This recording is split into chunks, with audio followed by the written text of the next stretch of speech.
Pronto. Então, vamos começar, né, fazendo as preces iniciais.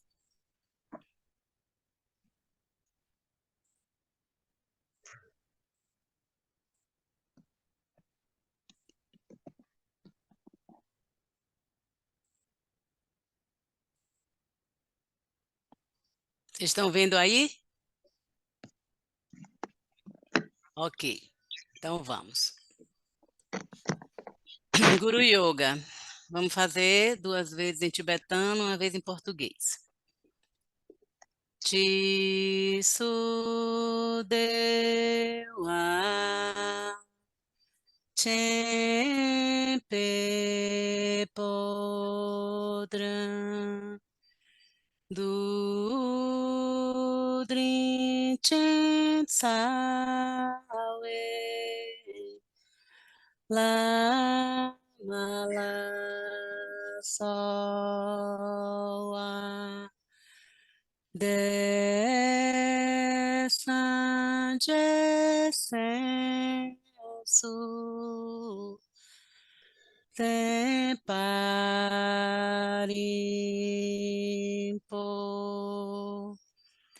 che gorangi che pa jinji lo chi su dewa chen pe podra du dri chen sawe la mala sowa de sanje sensu te parimpo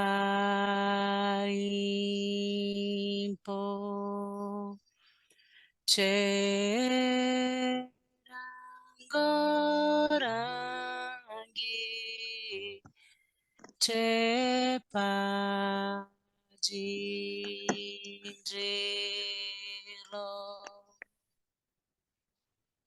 Da coroa na minha cabeça, o palácio da grande bem-aventurança. Rezo a ti, benevolente lama raiz. Ó precioso, conceda-me as bênçãos de reconhecer a minha verdadeira natureza como Buda. Refúgio interno. Corpo, o centro da mandala vitoriosa, nosso próprio corpo. Fonte de todas as qualidades positivas sem exceção. É a vastidão dentro dos 3 canais e os 5 chakras. Tomo refúgio neste corpo de vacuidade. Fala. Todas as nuvens reunidas de sofrimento e miséria são totalmente dissipadas pelo vento de sabedoria, revelando a vastidão não elaborada, primordialmente pura do céu. Tomo refúgio neste corpo de luz. Mente. Do pavilhão das 5 luzes de sabedoria, raios das esferas não duais de luz emanam, eliminando as teias de escuridão da ignorância. Tomo refúgio neste corpo de grande bem-aventurança.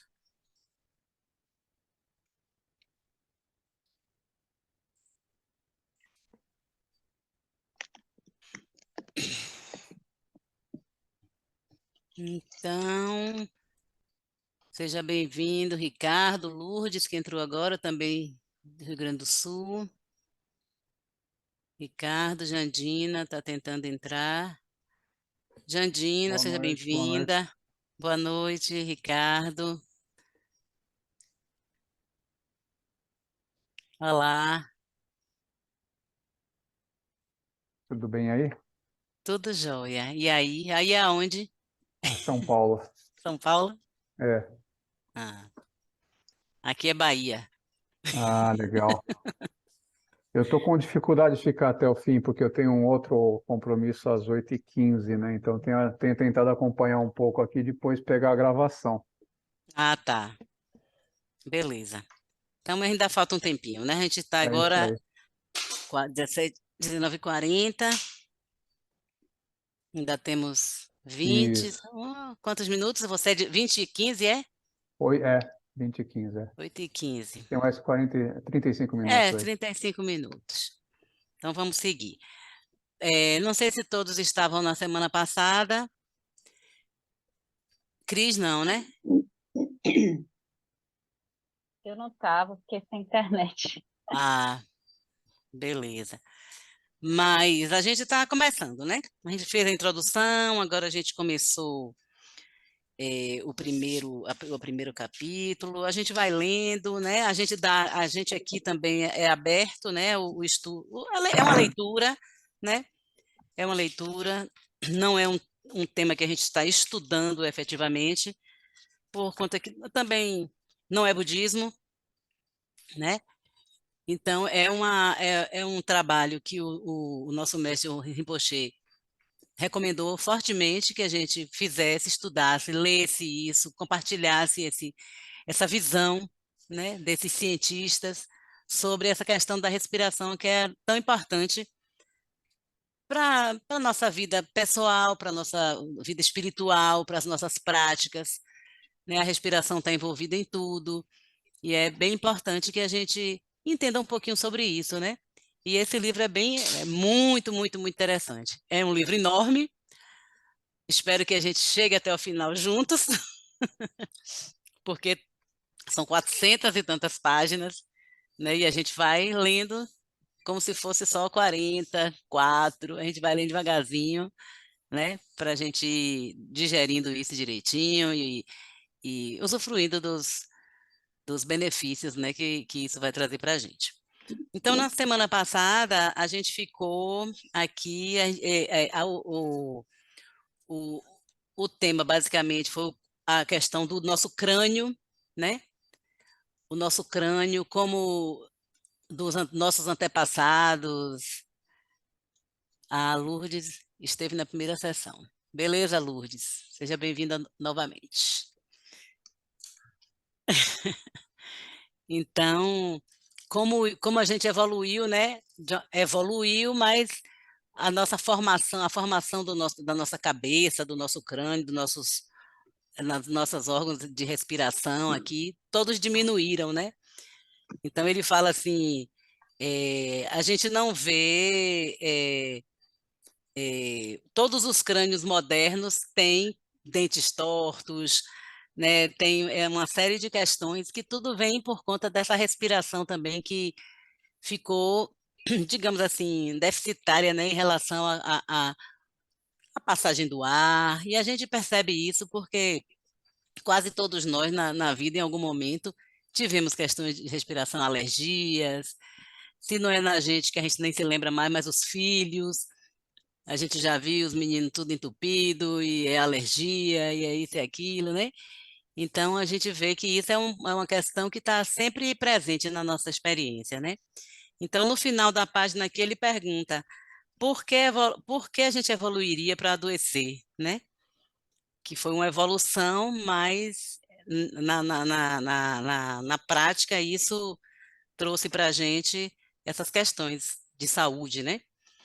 Então, ele diz para Evans, que levantou a questão por que evoluiríamos para adoecer, ela colocou o crânio per si de volta no armário e tirou o outro rotulado de sacar. De sua forma facial perfeita, era uma imagem espelhada dos outros.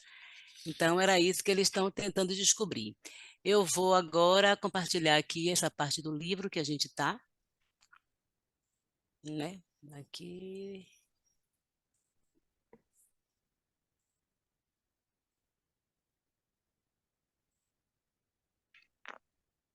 Hum,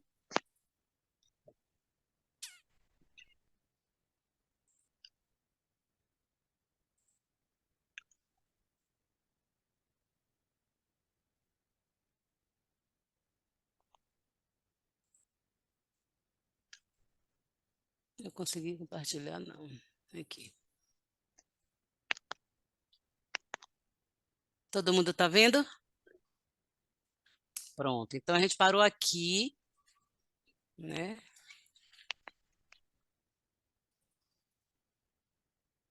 Então, a gente vai começar.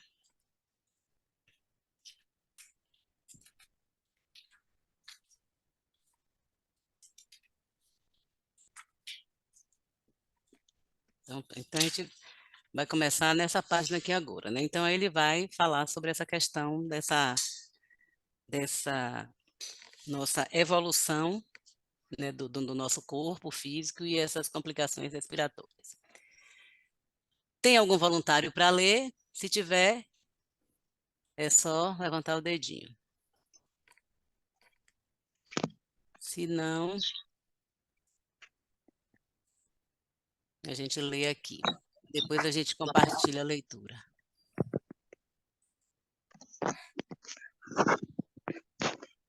Posso ler, Denise? Peraí, que eu estou Cris, aqui. Cris? é, Então, Cris, vamos lá. ok. Evans me explicou que a evolução nem sempre significa progresso. Às vezes, ela só significa mudança. Tudo na vida pode mudar, para melhor ou para pior. Hoje, o corpo humano está mudando de maneiras que nada tem a ver com a sobrevivência do mais apto. Em vez disso, estamos adotando e transmitindo características que são prejudiciais à nossa saúde.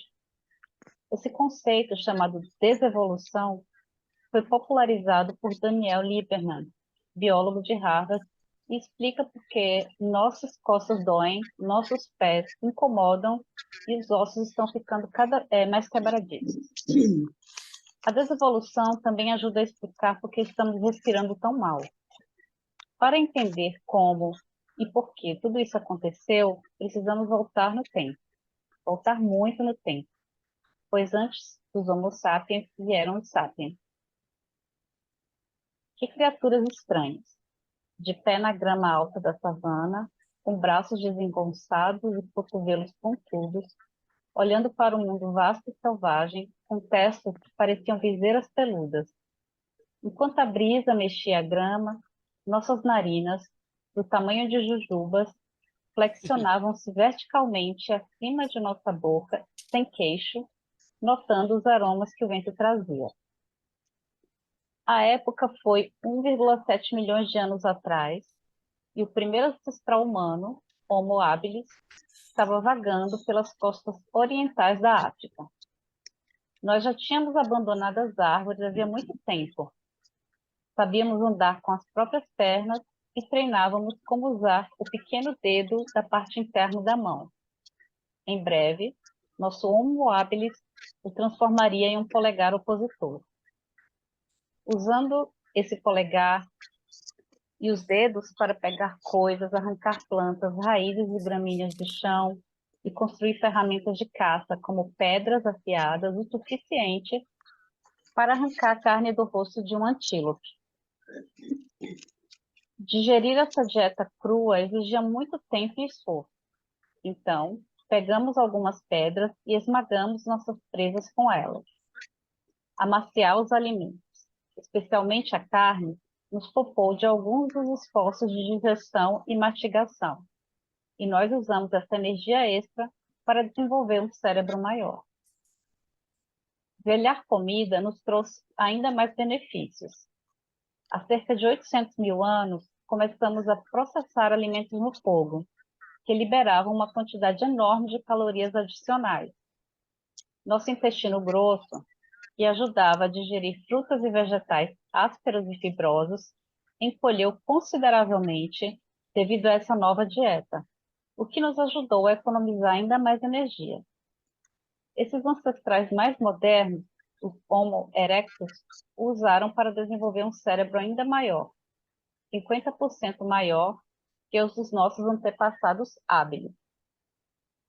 Começamos a parecer menos com macacos e mais com pessoas.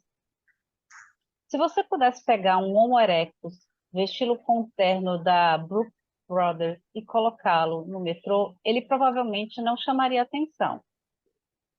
Esses ancestrais antigos eram tão geneticamente semelhantes a nós que poderiam se passar por nós. A inovação, cadê? Perdi, peraí. Aqui, A a inovação de inovação. triturar e cozinhar alimentos, no entanto, teve consequências. O cérebro que crescia rapidamente precisava de espaço. Então, ele avançou para a frente do nosso rosto, indo para os seios nasais, boca e vias aéreas.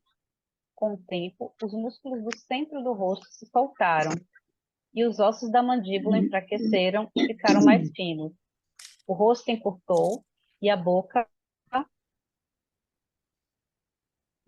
encolheu, Encolheu. deixando para trás uma protuberância óssea que substituiu o focinho esmagado de nossos ancestrais.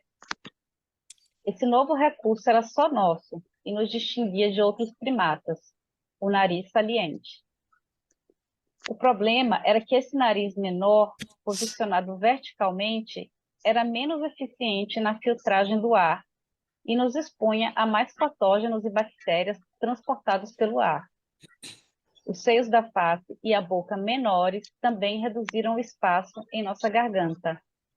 Quanto mais cozinhávamos, mais alimentos macios e ricos em calorias consumíamos. Como consequência, nosso cérebro crescia mais e nossas vias aéreas se tornavam mais estreitas. O Homo sapiens surgiu pela primeira vez na savana africana há cerca de 300 mil anos. Estávamos entre um punhado de outras espécies humanas. Homo heidelbergensis, uma criatura robusta que construía abrigos e caçava animais grandes, onde hoje é a Europa. O homem neandertalensis, neandertais, com seu nariz enorme e membros atrofiados, que aprendeu a fazer roupas e a sobreviver em ambientes gelados. E o Homo naledi, um retrocesso aos mais antigos ancestrais, com cérebro minúsculo, quadril maior e os braços finos que pendiam de corpos atarracados. Que cena devia ser essas espécies reunidas em torno de uma fogueira à noite? Uma cena de Star Wars da humanidade primitiva, bebendo água do rio por meio de folhas de palmeira, tirando carrapatos dos cabelos umas das outras, comparando os sulcos das Respectivas. respectivas testas e correndo para trás de rochedos para fazer sexo entre espécies sobre o brilho da luz das estrelas. Então, não mais. Os neandertais de nariz grande, os magricelos na LED, os heidelbergenses de pescoço grosso, todos foram mortos por doenças, condições climáticas, uns pelos outros, por animais, preguiça ou qualquer outra coisa. Restou apenas um humano na árvore, na longa árvore genealógica, nós. Em climas mais frios, nosso nariz se estreitou e se alongou para aquecer o ar com mais eficiência antes de entrar em nossos pulmões. Nossa pele ficou mais clara para absorver mais sol para a produção de vitamina D. Em ambientes ensolarados e quentes, adaptamos nosso nariz, que ficou mais largo e achatado, mais eficiente para inspirar ar quente e úmido. Nossa pele ficou mais escura para nos proteger do sol. Ao longo do caminho, a laringe acomodou outra adaptação, a comunicação vocal. A laringe funciona como uma válvula para transportar alimentos até o estômago e nos impedir de inspirar alimentos e outros objetos. Todos os animais e as outras espécies Homo evoluíram para uma laringe mais alta, localizada em direção ao topo da garganta. Isso fazia sentido, uma vez que uma laringe alta funciona com mais eficiência, permitindo que o corpo se livre rapidamente de algo que fique preso em nossas vias aéreas. À medida que os humanos desenvolveram a fala, a laringe foi descendo, abrindo espaço na parte posterior da boca e permitindo maior variedade de vocalizações. Lábios menores eram mais fáceis de manipular, e os nossos evoluíram para se tornarem mais finos e menos bulbosos. Língua mais ágeis e flexíveis tornaram mais simples o controle das nuances e da estrutura dos sons. de modo que a língua deslizou mais para baixo na garganta e empurrou a mandíbula para a frente. Mas essa laringe reduzida se tornou menos eficiente em sua finalidade original. Isso criou muito espaço na parte de trás da boca e tornou os primeiros humanos suscetíveis à asfixia. Poderíamos engasgar se engolíssemos algo grande demais, ou objetos menores de forma rápida e descuidada. Os sapiens se tornariam os únicos animais e também a única espécie humana que poderia facilmente morrer engasgada. Estranha e, infelizmente, as mesmas adaptações que permitiriam aos nossos ancestrais viver mais do que os outros animais, o domínio do fogo e do processamento de alimentos, um cérebro enorme e a capacidade de se comunicar com uma vasta gama de sons, obstruíram nossa boca e nossa garganta e dificultaram muito a respiração. Muito tempo depois, isso nos tornaria propensos a engasgar enquanto dormirmos, o ronco. Nada disso importava para os primeiros humanos, é claro.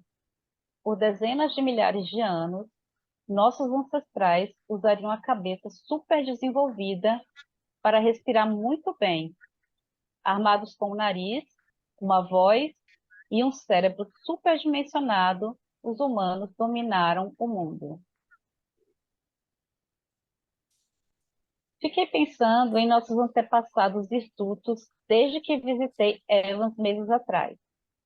Lá estavam eles, agachados ao longo da costa rochosa da África, articulando as primeiras vogais com os lábios flexíveis, respirando com facilidade através de aberturas nasais escancaradas e mastigando coelhos refogados com dentes perfeitos.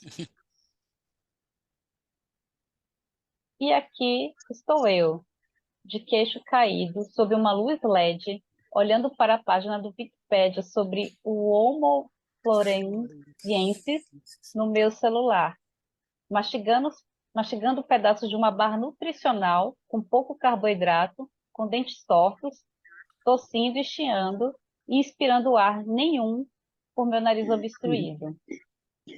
É a noite do segundo dia do experimento de respiração bucal de Stanford. Estou na cama, com tampões de silicone dentro das cavidades nasais, cobertos com fita adesiva. Nas últimas noites, dormi no quarto de hóspedes. Eu tinha a sensação de que minha experiência de respirar pela boca poderia ser um desafio para minha esposa. Deitado aqui, sem conseguir dormir e pensando em homens das cavernas, estou feliz por ter ido para outra parte da casa. Estou com um oxímetro do tamanho de uma caixa de fósforo presa ao pulso. Saindo dele, há um fio vermelho brilhante que está enrolado em volta do meu dedo do meio. A cada poucos segundos, o dispositivo registra meus batimentos cardíacos e os níveis de oxigênio no sangue, usando essas informações para avaliar com que frequência e por quanto tempo minha língua fica alojada em minha boca, muito pequena, e me faz prender a respiração, uma condição mais comumente conhecida como a apneia do sono. Para avaliar a gravidade do meu ronco e da apneia, baixei um aplicativo que grava um fluxo constante de áudio durante a noite. Em seguida, ele fornece um gráfico minuto a minuto da minha saúde respiratória todas as manhãs. Uma câmera de segurança com visão noturna logo acima da cama monitora todos os movimentos. Inflamações na garganta e nos pólipos contribuem para o ronco e a apneia do sono. A obstrução nasal também desencadeia esse engasgo noturno, mas ninguém sabe com que rapidez o dano ocorre ou sua gravidade. Até agora, ninguém havia testado. Na noite passada, na minha primeira tentativa de sono, com o nariz entupido propositadamente, meu ronco aumentou 1.300%. Foram 75 minutos durante a noite. Os números de Olson eram ainda piores.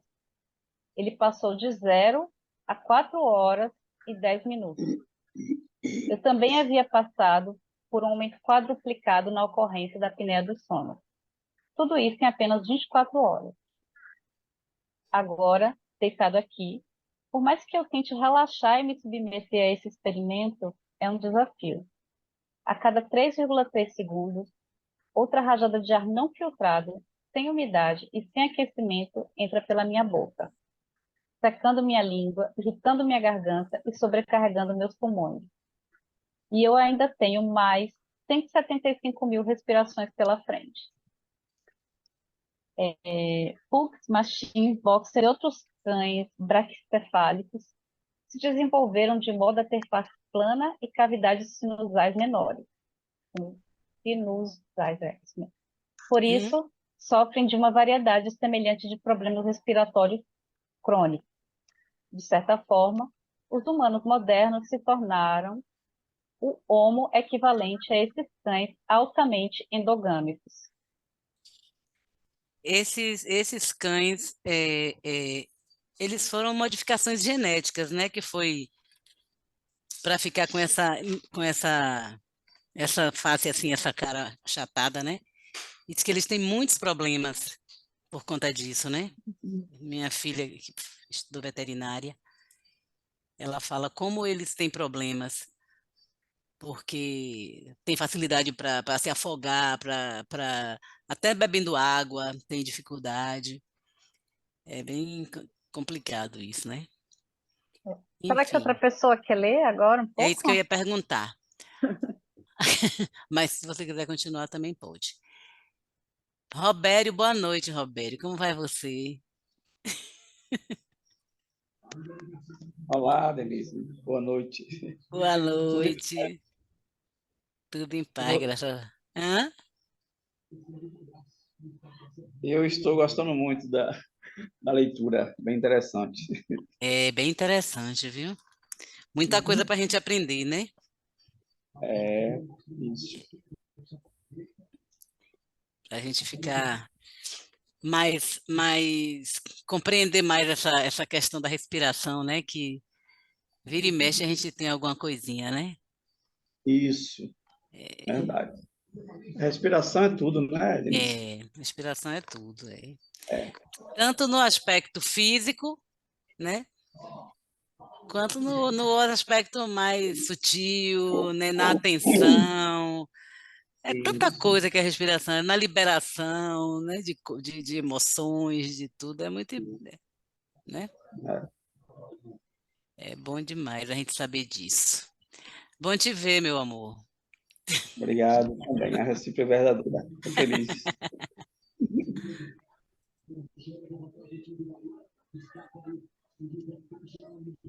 Então vamos lá. Então, a gente vai começar agora, capítulo 2. Respiração pela boca. Se tiver algum voluntário para ler, então eu vou ler um pouquinho aqui, depois eu passo. Ok?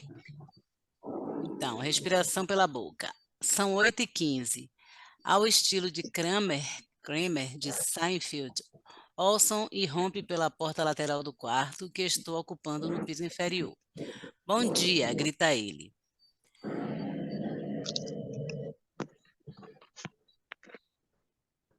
Lúcia, Oi, oi, meu amor. tô aqui.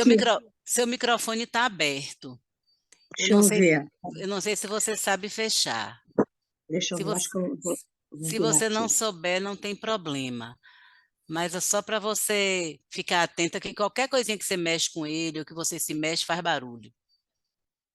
Mas se você não souber, você vai. Beleza, ótimo. Quando você quiser falar, é só você abrir, né? Ok?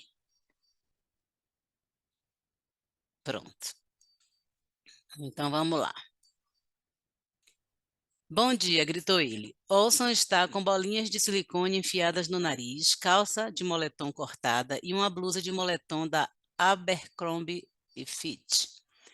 Olson alugou uma kitnet do outro lado da rua por um mês. Era perto o suficiente da minha casa para poder me visitar ainda de pijama.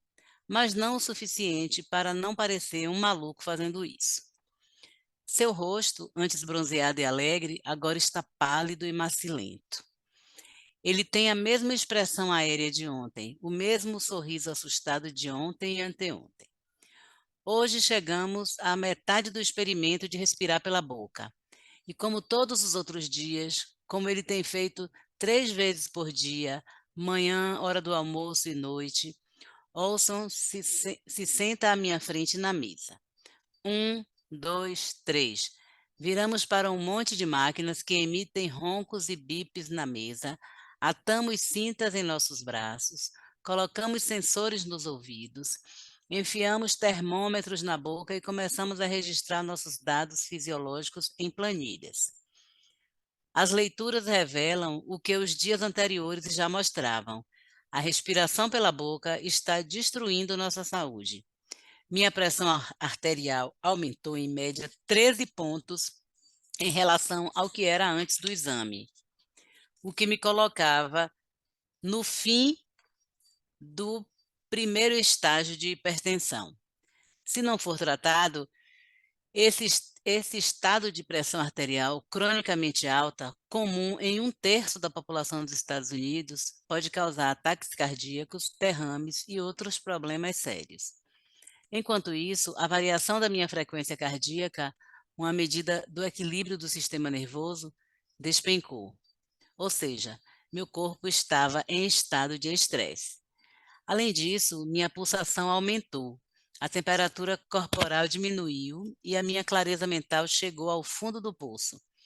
Os dados de Olson eram parecidos com os meus. Mas a pior parte de tudo isso é como estamos nos sentindo. Péssimos. E parece estar piorando dia após dia.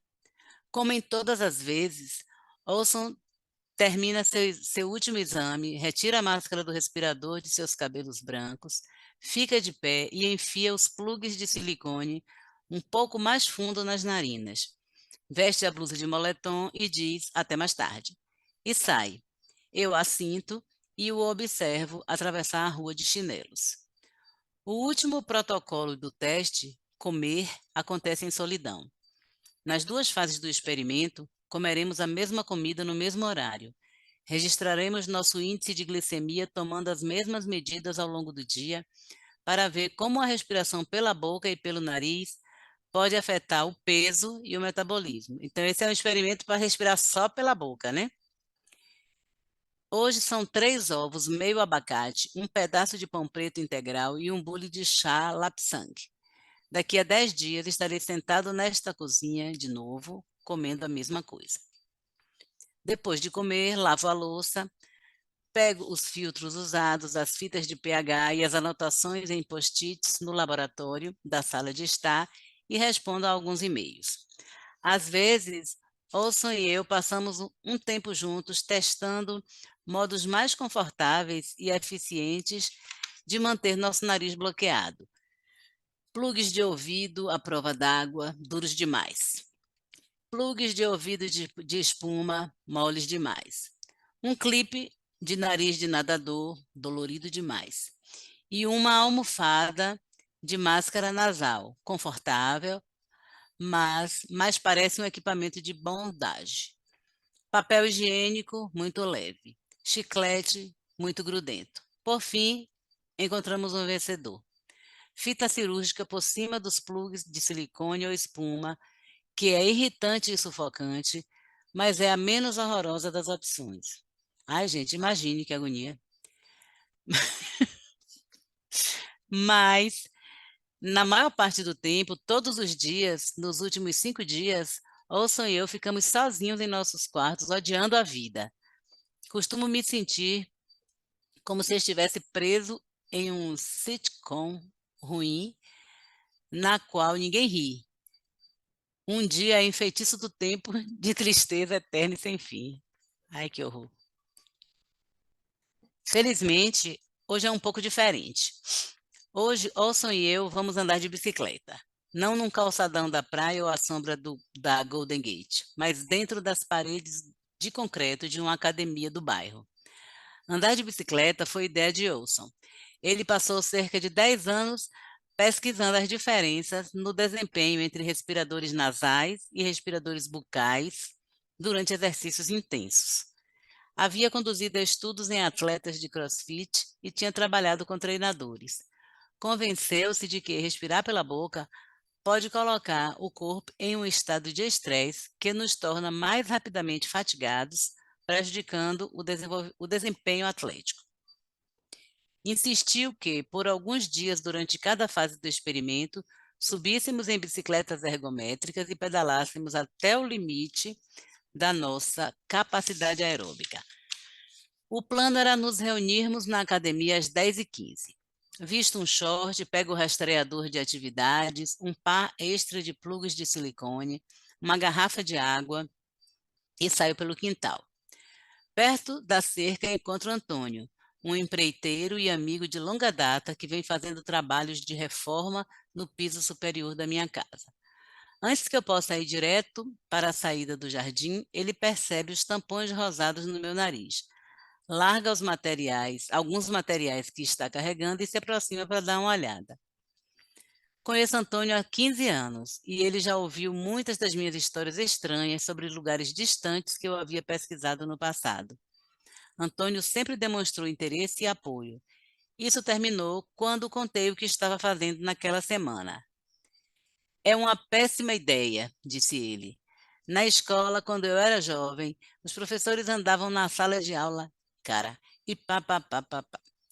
Ele bate na porta, ele bate na parte de trás da própria cabeça para enfatizar. Se eu estivesse respirando pela boca, levava um pá. De acordo com Antônio, respirar pela boca causa doença e é desrespeitoso. Razão pela qual ele e todos os outros com quem cresceu em Puebla, no México, aprenderam a respirar pelo nariz. Antônio me disse que sua parceira, Janet, sofre de obstrução crônica e coriza. O filho de Janet, Anthony, também é um respirador bucal crônico. Está começando a ter problemas idênticos. Fico falando que é ruim, eles tentam consertar, diz Antônio, mas é difícil, cara.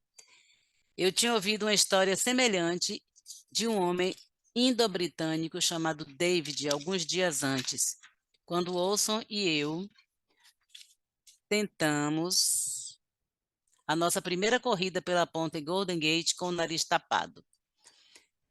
David percebeu as nossas bandagens nasais, nos parou e perguntou o que estávamos fazendo. Então ele nos contou que teve problemas de obstrução a vida toda. Estava sempre entupido ou escorrendo, sabe? Parecia nunca estar desobstruído, disse ele. David tinha passado os últimos 20 anos esguichando vários remédios nas narinas, mas foram se tornando menos eficazes com o tempo. Agora havia desenvolvido problemas respiratórios crônicos. Para evitar ouvir dessas histórias e chamar a atenção, aprendi a sair apenas quando precisava. Não me interpretem mal. Os moradores de São Francisco adoram gente esquisita. Havia um cara que andava na Haight Street com um buraco na parte de trás da calça jeans, de modo que o rabo, uma cauda humana de verdade de cerca de 15 centímetros de comprimento, pudesse balançar livremente conforme andava. Quase ninguém olhava.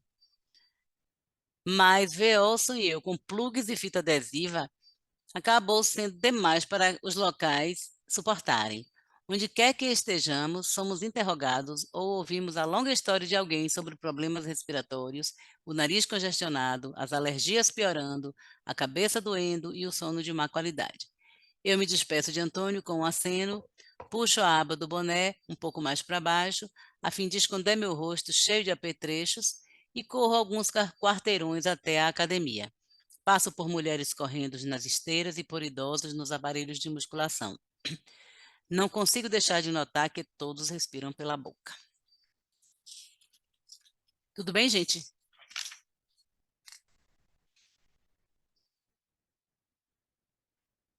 Alguém quer continuar a leitura? No volunteers.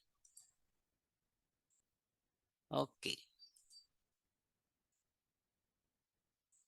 Então, ligo o oxímetro de pulso. Acerto o cronômetro, subo em uma bicicleta ergométrica, encaixo os pés nos pedais e começo. O experimento com bicicletas é uma repetição de vários estudos realizados 20 anos antes pelo Dr. John Douillard, um treinador de atletas de elite da estrela do tênis, Billie Jean King, dos triatletas do New Jersey Nets.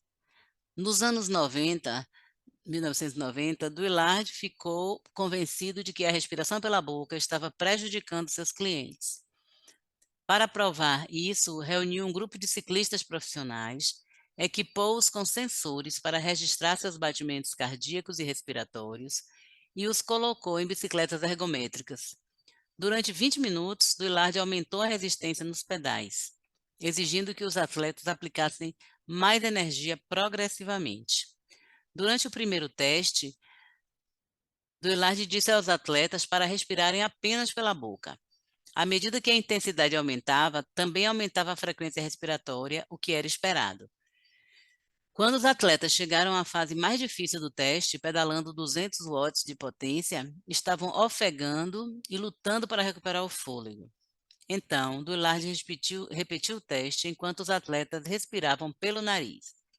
À medida que a intensidade do exercício aumentou durante essa fase, a frequência respiratória diminuiu.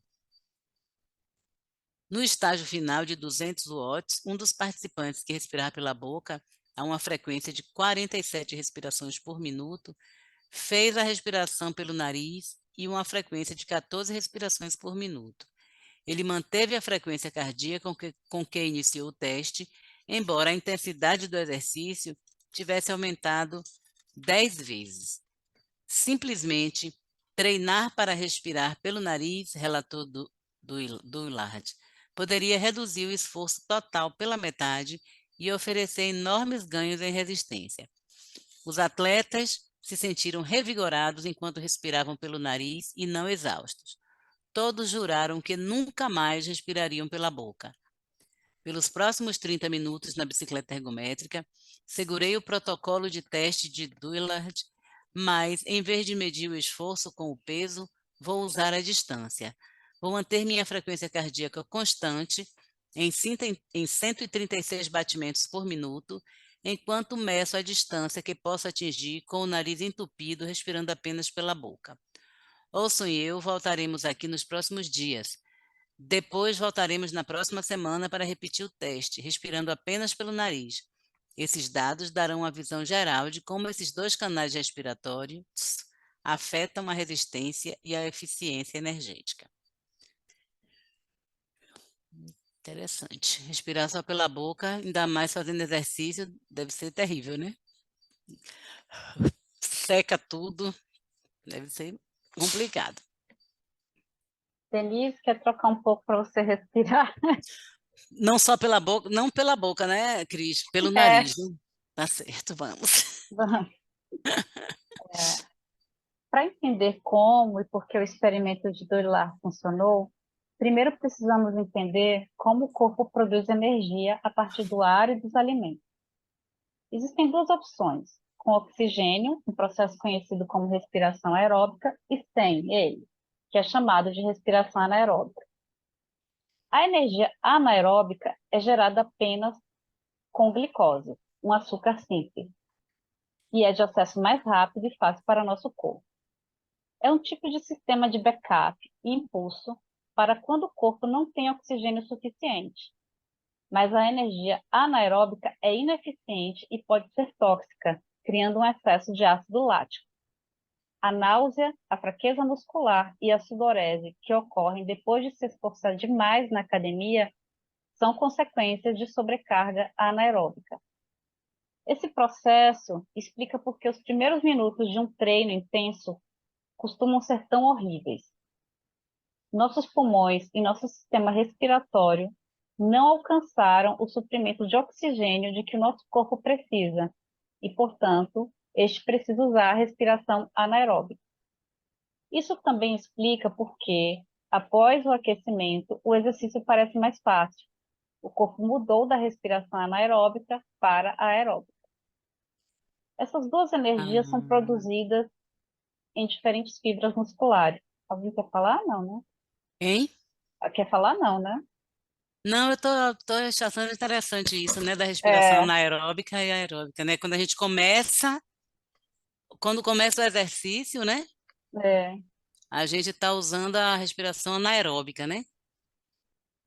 Depois de um certo tempo, a gente passa para o corpo mudou para nossos pulmões, nossas respirações não alcançaram o suprimento de oxigênio de que uhum. o nosso corpo precisa e, portanto, precisa usar a respiração anaeróbica. Isso também explica porque, após o aquecimento, o exercício parece mais fácil, porque aí o corpo muda de anaeróbica para aeróbica. Uhum. Interessante. Vamos Essas duas lá. energias são produzidas em diferentes fibras musculares. Com a respiração anaeróbica, deve ser um sistema de reserva. Nosso corpo tem menos fibras musculares anaeróbicas. Se confiarmos nesses músculos menos desenvolvidos com muita frequência, eles acabam se saturando. O retorno para a academia no início do ano é um período em que ocorrem mais lesões, porque muitas pessoas tentam se exercitar muito acima de seus limites.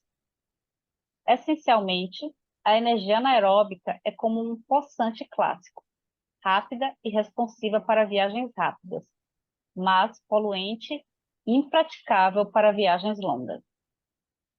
É por isso que a respiração aeróbica é tão importante. Você se lembra daquelas células que evoluíram a ponto de consumir oxigênio há 2,5 bilhões de anos e iniciaram uma explosão de vida? Temos cerca de 37 trilhões delas no nosso corpo. Quando executamos nossas células aerobicamente com oxigênio, obtemos uma eficiência energética 16 vezes maior do que a anaeróbica. A chave para o exercício e para o resto da vida é permanecer nessa zona aeróbica, eficiente em termos energéticos, de queima limpa e consumidora de oxigênio pela maior parte do tempo durante o exercício e durante todo o tempo em repouso. De volta à academia, estou pedalando um pouco mais forte, respiro um pouco mais e observo meu ritmo cardíaco aumentar de forma constante, de 112 para 114 e continuar subindo. Pelos próximos 3 minutos de aquecimento, preciso chegar a 136 e ficar nessa faixa por meia hora. Essa taxa deve se manter no limiar aeróbico barra anaeróbico de um homem da minha idade. Na década de 1970, Phil Maffetone, um grande treinador que trabalhou com atletas olímpicos, ultramaratonistas e triatletas, descobriu que a maioria dos exercícios padronizados poderia ser mais prejudicial do que benéfica para atletas. A razão é que cada indivíduo é diferente e reagirá de maneiras diferentes ao treinamento. Fazer uma centena de flexões pode ser ótimo para uma pessoa, mas prejudicial para outra. Maffetone personalizou seu treinamento para se concentrar na métrica mais subjetiva das frequências cardíacas, o que fez com que seus atletas permanecessem dentro de uma zona aeróbica definida e queimassem mais gordura, se recuperassem mais rápido e voltassem no dia seguinte e no ano seguinte para fazer isso de novo. É fácil encontrar a melhor frequência cardíaca para o exercício. Subtrai a sua idade de 180. O resultado é o máximo que seu corpo pode suportar para permanecer no Hum, estado aeróbico. Longos períodos de treinamento e exercício podem ocorrer abaixo dessa frequência, mas nunca acima dela. Caso contrário, o corpo corre o risco de mergulhar na zona anaeróbica por muito tempo. Em vez de se sentir revigorado e forte depois de um treino, você se sentiria cansado, trêmulo e nauseado. É basicamente o que acontece comigo. Depois de meia hora pedalando vigorosamente e bufando de boca aberta, o relógio na bicicleta ergométrica bate em zero e as engrenagens param. Estou suando como um louco e minha visão começa a ficar turva, mas pedalei um total de apenas 10 quilômetros. Saio da bicicleta e deixo o Olson dar uma volta. Depois, volto ao laboratório para tomar banho, beber um copo de água e fazer mais testes. Décadas antes de Olson e eu fecharmos o nariz, e antes que Doilar testasse seus ciclistas, os cientistas já haviam realizado testes de benefícios e malefícios da respiração pela boca. Austen Young, um médico na Inglaterra, na década de 1960, tratou uma série de pessoas com sangramento nasal crônico fechando suas narinas. Uma das seguidoras de Young, Valerie Lund, refez o procedimento nos anos 1990 e tapou as narinas de dezenas de pacientes. Tentei entrar em contato com Lund muitas vezes para perguntar como os pacientes que respiraram pela boca se saíram após semanas, meses e anos, mas não obtive resposta. Felizmente, essas consequências foram explicadas por um ortodontista e pesquisador noruego-americano que buscava um objetivo muito diferente. As experiências hediondas de Adil Per Harvold nos anos 1970 e 1980 não seriam muito bem vistas pela organização governamental PETA, Pessoas pelo Tratamento Ético dos Animais, em tradução livre, ou por quem realmente se importa com animais. Trabalhando em um laboratório em São Francisco, ele reuniu um grupo de macacos rezos e inseriu silicone nas cavidades nasais da metade deles. Os animais obstruídos não conseguiram remover os plugs e não conseguiram respirar pelo nariz. Eles foram forçados a se adaptar à respiração pela boca. Gente, a gente já está chegando no final.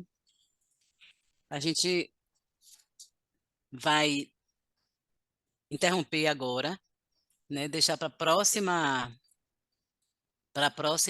aula, para a próxima sessão da próxima semana, né? A gente seguir. Então, o que a gente viu hoje, a gente está vendo esse começo desse experimento, né? Que foi feito por esses médicos, esses cientistas aí, com essa questão da respiração pela boca, né?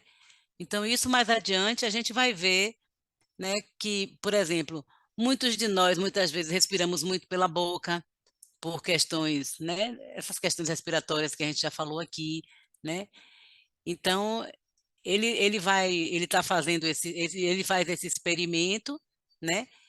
E vai de uma forma bem drástica, né? Porque é tampando mesmo ali de uma forma artificial, assim, digamos assim, forçada, né? Não é que que eles estivessem obstruídos, tapava mesmo para ficar respirando pela boca. E aí a gente está vendo como isso interfere em frequência cardíaca e muitas outras coisas. Então, a gente está vendo esses experimentos aí, e ao longo do livro a gente vai ver, né? Mais adiante a gente vai ver assim os benefícios, os malefícios disso, né? Qual a respiração ideal, qual a respiração ótima, né? E a gente está vendo o início aí desse experimento que houve, né?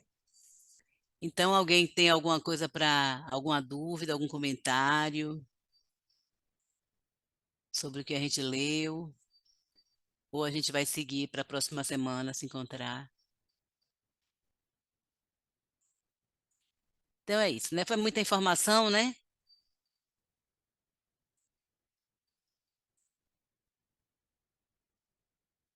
Então vamos dedicar, né? Vamos fazer a dedicação.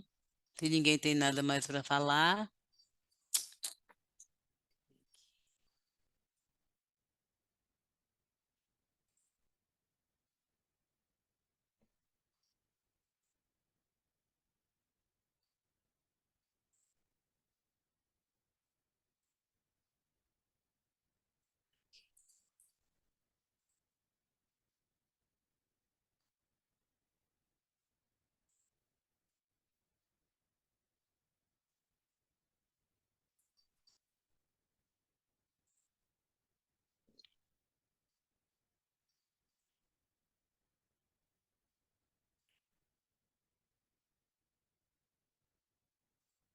Vocês estão vendo?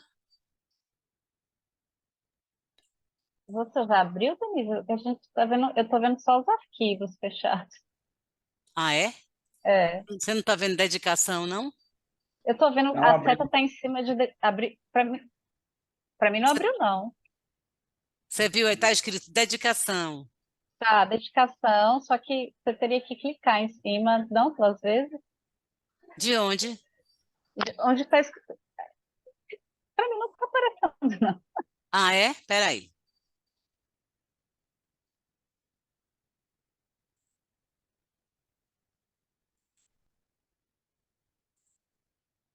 Você está vendo? Eu não. As outras pessoas estão vendo? Não? Não. Peraí. Você deu 2 ciclos, né? Você tem que abrir o arquivo. É, tá aberto. Ah, é? Você tem que compartilhar agora na tela. Peraí.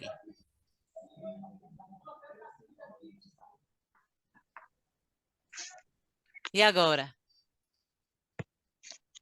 Agora Ok. sim. Ah, é porque o outro não tinha saído. Ah, tá. Barberagemzinha, né? Então vamos lá. Vamos fazer a dedicação. Toda virtude pura, realizada por meio das 3 portas, dedico para o bem-estar de todos os seres dos 3 reinos, havendo purificado todas as aflições e todos os obscurecimentos dos 3 venenos, que rapidamente possamos atingir o estado completo de Buda nos 3 corpos. 3 portas, corpo, fala e mente. 3 reinos, desejo, forma, não forma. 3 venenos, ódio, apego, ignorância. 3 corpos ou dimensões, Dharmakaya, Sambhogakaya, Nirmanakaya. Dedicação final. Possa eu alcançar grande confiança nos 3 refúgios, possam aumentar minhas experiências e realizações de sabedoria das 3 portas, ao purificar os 3 venenos, possa eu obter os 3 corpos, ao liberar meu próprio ser, possa eu beneficiar os outros. Ok, gente, boa noite, boa Boa semana. noite, muito obrigada. Obrigada a Estava vocês. maravilhoso. Que bom, Lúcia. Denise, sempre que tiver alguém interessado, eu posso passar? Pode. Tá, Pode passar aquele link, tá, viu? Aí você só diz. Ali naquela mensagem que a Andrea bota, tem também o dia, né? Toda tá. quarta, Bom. 19h30. Mas Viu? cada dia é um link novo. Acho que é o mesmo. Ah, É o tá, mesmo. É o mesmo, né, tá, Robério? É. tá. É. Então tá. Viu? Pode Tá, ó. passar. Beijo, gente. Obrigada. Beijo, obrigada. Obrigada a vocês. Até a semana que vem. Boa semana para todos. Obrigada igualmente.